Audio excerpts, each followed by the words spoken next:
it is Chica Donnie Bailinan. Inaming minsang hinanap ng rason para bumitaw pero hindi pala niya kaya.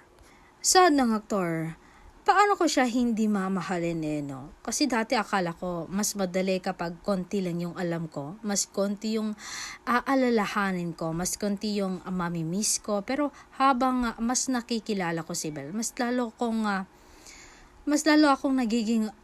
naging mahirap kalimutan siya. Akala ko knowing her deeper would make things clearer, na baka makita ko yung reasons para bumitaw sa relasyong ito. Pero kabaliktaran yung nangyari. Mas lalo akong nahulog, mas lalo lang naging totoo yung nararamdaman ko sa kanya. Now, I'm stuck here trying to move forward while carrying pieces of you.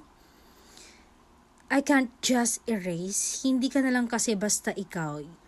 You became someone familiar, someone important, someone my heart learned to choose without thinking. So how am I supposed to unlove Belle Mariano when every detail I learn about her just give me more reasons to stay?